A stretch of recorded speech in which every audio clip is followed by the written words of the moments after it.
ಕಳಂಕರಹಿತ HK. ಪಾಟೀಲರಿಗೆ ಸಚಿವ ಸ್ಥಾನ ನೀಡಲೇಬೇಕು. ಮೋಹನ ಭಜಂತ್ರಿ ಹೇಳಿಕೆ. ಇಂದು ಗದಗ ಜಿಲ್ಲಾ ಪತ್ರಿಕಾ ಭವನದಲ್ಲಿ ಸುದ್ದಿಗೋಷ್ಠಿ ನಡೆಸಿ ಮಾತನಾಡಿದ ಅವರು, ಉತ್ತರ ಕರ್ನಾಟಕಕ್ಕೆ ಹೊಸ ನ್ಯಾಯಾಲಯಗಳನ್ನು ತಂದಿದ್ದು ಯಾರಾದರೂ ಇದ್ರೆ ಅದು ಎಚ್.ಕೆ. ಪಾಟೀಲ್ ಅಂತಲೇ ಹೇಳಬಹುದು.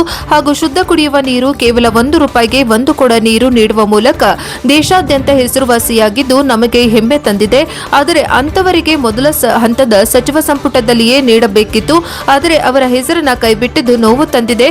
ಕಳಂಕರಹಿತ ಹಾಗೂ ಸಾಕಷ್ಟು ಅನುಭವಿ ಇರುವ ಎಚ್.ಕೆ. ಪಾಟೀಲ್ ಅವರಿಗೆ 2ನೇ ಹಂತದ ಸಚಿವ ಸಂಪುಟದಲ್ಲಿ ಸಚಿವ ಸ್ಥಾನ ನೀಡಲೇಬೇಕು ಎಂದು ಒತ್ತಾಯಿಸಿದರು. ವರದಿ ಕ್ಯಾಮರಾಮನ್ ಜಗದೀಶ್ ಜೊತೆ ಅಶೋಕ್ ಹುಗಾರ್, NKS TV4 ಗದಗ.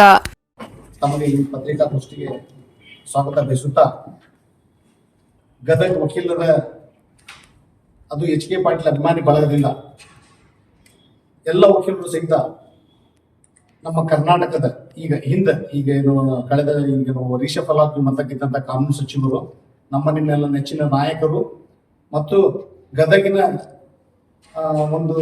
ಎಲ್ಲರ ಒಂದು ಅಭಿಮಾನದ ವ್ಯಕ್ತಿಯಾಗಿರ್ತಕ್ಕಂಥ ಸನ್ಮಾನ್ಯ ಡಾಕ್ಟರ್ ಎಚ್.ಕೆ. ಪಾಟೀಲ್ ಪರವಾಗಿ ನಾವು ಅವ್ರಿಗೆ ಪ್ರಥಮ ಬಾರಿಗೆ ಏನು ಕ್ಯಾಬಿನೆಟ್ ಆಯ್ತಲ್ಲ, ಅವ್ರಿಗೆ ಒಂದು ಮಂತ್ರಿ ಸ್ಥಾನ ಸಿಗಲಾರ್ದಕ್ಕೆ ಬೇಸರಗೊಂಡು ನಾವು ಈ ನಮ್ಮ ಸರ್ಕಾರದಕ್ಕೆ ನಾವು ವಿನಂತಿ ಮಾಡಿಕೊಳ್ಳಲಿಕ್ಕೆ ವಕೀಲರಾಗಿ ಒಂದು ಅಭಿಮಾನದಿಂದ ಮತ್ತು ಗದಗಿನ ನಾಗರಿಕರಾಗಿ, ಗದಗಿನ ಮತದಾರರಾಗಿ, ನಮ್ಮ ಶಾಸಕ ನಮ್ಮ ಅಭಿಮಾನ ಅನ್ನೋ ಒಂದು ಗೋಷ್ಠಿಯ ಅಡಿಯಲ್ಲಿ ನಾವೆಲ್ಲ ವಕೀಲ ಬಂಧುಗಳು ಎಲ್ಲ ಮಿತ್ರರು ಸೇರಿಕೊಂಡು ಒಂದು ಪತ್ರಿಕಾಗೋಷ್ಠಿಯನ್ನು ಮಾಡೋಣ. ನಮ್ಮ ಸರ್ಕಾರಕ್ಕೆ ವಿನಂತಿ ಮಾಡ್ಕೊಳ್ಳೋಣ. ಏನಂತಂದ್ರೆ, ಬರ್ತಕ್ಕಂಥ ಈಗೇನು ಇಲ್ಲಿ 20 ಮಂತ್ರಿಗಳನ್ನ ಏನು ಮಾಡ್ತಾ ಇದ್ದೀರಿ, ಅದರಲ್ಲಿ ಪ್ರಮುಖವಾಗಿ ಸನ್ಮಾನ್ಯ ಎಚ್.ಕೆ. ಪಾಟೀಲ್ ಸಾಹೇಬರಿಗೆ ಮಂತ್ರಿ ಸ್ಥಾನ ಕೊಡಬೇಕು. ಯಾಕೆ ಕೊಡಬೇಕು ಅನ್ನೋ ಒಂದು ದೃಷ್ಟಿಯಿಂದ ಸಹಿತ ಎಲ್ಲ ಗದಗಿನ ಪ್ರಜ್ಞಾವಂತ ಎಲ್ಲ ವಕೀಲರು ಸೇರಿ ನಾವು ಒಂದು ಈ ಪತ್ರಿಕಾಗೋಷ್ಠಿಯನ್ನು ಮಾಡ್ತಾ ಇದ್ವಿ. ಬಂಧುಗಳೇ, ಎಲ್ಲರಿಗೂ ಗೊತ್ತಿರೋ ಹಾಗೆ ಕಾನೂನು ಮಂತ್ರಿ ಆದ ಹಿಂದೂ ಸಹಿತ ಒಂದು ಧರ್ಮಸಿಂಗ್ ಅವರು ಇದ್ದಾಗ 2002ರಿಂದ 2004ರಲ್ಲಿ ಧರ್ಮಸಿಂಗ್ ಅವರು ಮಂತ್ರಿ ಆಗಿದ್ದಾಗ ಕರ್ನಾಟಕಕ್ಕೆ ಏನು 2 ಹೊಸ ಪೀಠಗಳನ್ನ ಸೃಷ್ಟಿಯಾಗಲಿಕ್ಕೆ ಮುಖ್ಯ ಕಾರಣೀಭೂತರಾದಂಥವರು ಸನ್ಮಾನ್ಯ ಎಚ್.ಕೆ. ಪಾಟೀಲ್ ಸಾಹೇಬರು. ಉತ್ತರ ಕರ್ನಾಟಕಕ್ಕೆ ಒಂದು ಶಕ್ತಿ ತುಂಬುವಂಥದ್ದು, ಅದು ಧಾರವಾಡಕ್ಕೆ ಪೀಠ ಆಗಬೇಕು. ಧಾರವಾಡಕ್ಕೆ ಪೀಠ ಆಗುವಂದಾಗೂ ಸಹಿತ ಬಹಳಷ್ಟು ಅಲ್ಲಿ ಹೋರಾಟ, ನಮ್ಮ ವಕೀಲರ ಸಂಘದವರು ಎಲ್ಲರೂ ಹೋರಾಟ ಮಾಡಿದಾಗೂ ಸಹಿತ ಸನ್ಮಾನ್ಯ ಎಚ್.ಕೆ. ಪಾಟೀಲ್ ಸಾಹೇಬರು ಅವರ ವಿನಂತಿಯಂತೆ ಏನ್ ಕರ್ನಾಟಕಕ್ಕೆ ಹೊಸ ಪೀಠ ಬೇಕು, ಸಂಚಾರಿ ಪೀಠ ಬೇಕು ಅನ್ನೋದು ಮನವರಿಕೆಯನ್ನ ಅಂದಿನ ಕೇಂದ್ರ ಸರ್ಕಾರ, ಕಾಂಗ್ರೆಸ್ ಕೇಂದ್ರ ಸರ್ಕಾರಕ್ಕೆ ವೀರಪ್ಪ ಮೊಯ್ಲಿ ಅವರು ಮಂತ್ರಿ ಆಗಿದ್ರು. ಆ ಸಮಯದೊಳಗೆ ಅವರು ಮನವರಿಕೆ ಮಾಡಿಕೊಟ್ಟು ಎಷ್ಟೊಂದು ಕೇಸುಗಳೆಲ್ಲ ಪೆಂಡಿಂಗ್ ಅದು ನಮ್ಮ ಉತ್ತರ ಕರ್ನಾಟಕದ ಬಡಜನರು ನ್ಯಾಯಕ್ಕಾಗಿ ಅಲ್ದಾಡ್ತಿದ್ದಾರೆ ಅನ್ನೋ ಸಂಬಂಧ ಧಾರವಾಡದಲ್ಲಿ ಸಂಚಾರ ಪೀಠವನ್ನ ಉದ್ಘಾಟನೆ ಮಾಡಲಿಕ್ಕೆ ಪ್ರಮುಖವಾದಂತ ವ್ಯಕ್ತಿ ಯಾರಂದ್ರೆ ಸನ್ಮಾನ್ಯ ಎಚ್.ಕೆ. ಪಾಟೀಲ್ ಸಾಹೇಬ್. ಅದೇ ರೀತಿಯೂ ಸಹಿತ ಗುಲ್ಬರ್ಗ ಆ ಸಮಯದೊಳಗೆ ಅಲ್ಲಿನೂ ಸಹಿತ ಇಲ್ಲಿನೂ ದೂರ ಆಗುತ್ತೆ, ಬೆಂಗಳೂರಿನೂ ದೂರ ಆಗುತ್ತೆ ಅನ್ನೋ ದೃಷ್ಟಿಯನ್ನು ಇಟ್ಕೊಂಡು ಗುಲ್ಬರ್ಗದಲ್ಲಿನೂ ಸಹಿತ ಸಂಚಾರ ಪೀಠವನ್ನ ಸ್ಥಾಪನೆ ಮಾಡಿದ್ರು.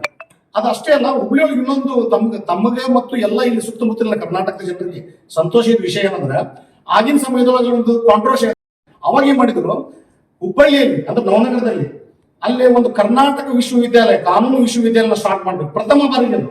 ಪ್ರಥಮ ಬಾರಿ ಒಂದು ಹೊಸ ಕಾನ್ಸೆಪ್ಟ್ ಅದು. ಹೆಂಗ ನಾವು ಎಲ್ಲ ಮೆಡಿಕಲ್ಗೆ ರಾಜೀವ್ ಗಾಂಧಿ ಯೂನಿವರ್ಸಿಟಿ ಇದೆ, ಇಂಜಿನಿಯರಿಂಗ್ಗೆ ವಿಶ್ವೇಶ್ವರ ಯೂನಿವರ್ಸಿಟಿ ಇದೆ, ಅದೇ ರೀತಿಯಾಗಿ ಕಾನೂನು ವಿಶ್ವವಿದ್ಯಾಲಯ ಸಹಿತ ಕಾನೂನು ಕರ್ನಾಟಕದಲ್ಲಿ ಬರ್ತಕ್ಕಂಥ ಎಲ್ಲಾ ಒಂದು ಕಾನೂನು ಕಾಲೇಜುಗಳು ಸಹಿತ ಅದ್ರ ಅಡಿಯೊಳಗೆ ನಡೀತಾ ಇರಬೇಕು, ಅದಕ್ಕೊಂದು ವಿಶ್ವವಿದ್ಯಾಲಯ ಇರಬೇಕು ಅನ್ನೋ ಒಂದು ದೃಷ್ಟಿಯನ್ನು ಇಟ್ಕೊಂಡು ನವನಗರದಲ್ಲಿ ಬೃಹತ್ ಆದಂತ ಒಂದು ವಿಶ್ವವಿದ್ಯಾಲಯ ಸ್ಟಾರ್ಟ್ ಮಾಡಿದ್ರು. ಅದರಿಂದ ಏನಾಯ್ತು ಅಂದ್ರೆ, ಉತ್ತರ ಕರ್ನಾಟಕದಲ್ಲಿ ಈಗ ನೀವು ಅಲ್ಲಿ ಹೋಗಿ ನೋಡ್ತಾ ಇದ್ರೆ ಯಾವುದೋ ಒಂದು ದೇಶದೊಳಗೆ ಅಭಿಮಾನ ಬರ್ತಕ್ಕಂಥ ಒಂದು ವಿಶ್ವವಿದ್ಯಾಲಯದಲ್ಲಿ ನಿಮ್ಮ ಎಲ್ಲ ಮಕ್ಕಳು ಸಹಿತ ಉತ್ತರ ಕರ್ನಾಟಕದ ಬಡ ಮಕ್ಕಳೆಲ್ಲರೂ ಅಲ್ಲಿ ಓದ್ತಾ ಇದ್ದಾರೆ. ಏನಂದ್ರೆ, ಒಂದು ಲಕ್ಷಾಂತರ ರೂಪಾಯಿ ಕೊಟ್ಟು ಸಿಗ್ಲಾದಂತ ವಿದ್ಯೆಗಳನ್ನು ಸಹಿತ ನಮ್ಮ ಬಡ ವಿದ್ಯಾರ್ಥಿಗಳು ಇವತ್ತ ಧಾರವಾಡದಲ್ಲಿ ಕಾನೂನು ವಿಶ್ವವಿದ್ಯಾಲಯದಲ್ಲಿ ಡಿಗ್ರಿಯನ್ನು ಪಡಿತಾ ಇದ್ದಾರೆ.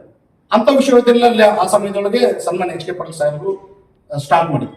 ಅದೇ ರೀತಿ ಕ್ರಾಂತಿಕಾರಿಯಾದಂತ ಎಲ್ಲ ಕಾನೂನು ಒಂದು ನಮ್ಮ ಬಡ ಜನರಿಗೆಲ್ಲ ಸಿಗಬೇಕು ಅನ್ನೋ ದೃಷ್ಟಿಯಿಂದ ಇತ್ತೀಚಲಾಗಿನೂ ಸಹಿತ ತಾವೆಲ್ಲ ನೋಡಿದ್ರಿ, 6 ತಿಂಗಳಿಂದ 1 ವರ್ಷದೊಳಗೆ ಒಂದು ಕೇಸು ಮುಕ್ತಾಯವಾಗಬೇಕು, ಎಲ್ಲ ಬಡ ಜನರಿಗೆ ಅದರ ಕೋರ್ಟಿಗೆ ಅಲ್ದಾಡಲ ರೀತಿ ಆಗ್ಬೇಕು, ಅವ್ರಿಗೆ ಮುಕ್ತವಾದಂತ ಒಂದು ನ್ಯಾಯನೂ ಸಿಗಬೇಕು ಅನ್ನೋ ಸಂಬಂಧ ಎಷ್ಟೋ ಒಂದು ಪರಿಕಲ್ಪನೆಗಳನ್ನು ಇಟ್ಕೊಂಡು ನ್ಯಾಯ ಸಿಗೋ ರೀತಿಯಲ್ಲಿ ಎಲ್ಲರಿಗೂ ನೋಡ್ಕೊಂಡು, ಅದು ಮತ್ತೆ ಏನಂತಂದ್ರೆ ಫ್ರೀಯಾಗಿ ಸಿಗ್ಬೇಕು ನ್ಯಾಯನೂ ಸಹಿತ, ಮಿನಿಮಮ್ ದುಡ್ಡಿನಲ್ಲಿ ಅವ್ರಿಗೆ ನ್ಯಾಯ ಸಿಗಬೇಕು.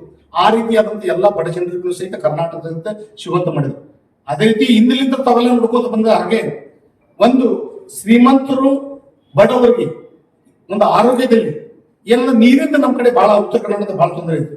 ಅವಾಗ ಹಿಂದಿದ್ರು ಸಹಿತ ಒಬ್ಬ ಬಡವನು ಸಹಿತ ₹1 ಒಂದು ಕ್ಯಾನ್ ಅಂದ್ರೆ ಒಂದು ಕೊಡ ನೀರನ್ನ ತನ್ನ ಮನೆಗೆ ಬಳಕಬೇಕು, ಒಂದು ಒಳ್ಳೆ ಆರೋಗ್ಯ ಬರಬೇಕು ಜನಸಾಮಾನ್ಯರಿಗೆ ಅಂತಂದು ಯಾವಾಗಲೂ ವಿಚಾರ ಮಾಡ್ಕೊಂತ ಬಂದು ₹1 ಒಂದು ಕೊಡ ನೀರನ್ನು ಕೊಡುವಂತ ಕಾನ್ಸೆಪ್ಟ್ ಅನ್ನು ತಂದು ಇಡೀ ಅದು ದೇಶಾದ್ಯಂತ ಎಲ್ಲ ಒಂದು ಬಹಳ ಮಾನ್ಯತೆಯನ್ನು ಪಡೆಯಿತು. ಅವಾಗ ನಮ್ಮ ಕೇಂದ್ರ ಸರ್ಕಾರನು ಸಹಿತ ಆ ಒಂದು ಯೂನಿಟ್ಗಳನ್ನು ಇಲ್ಲೇನು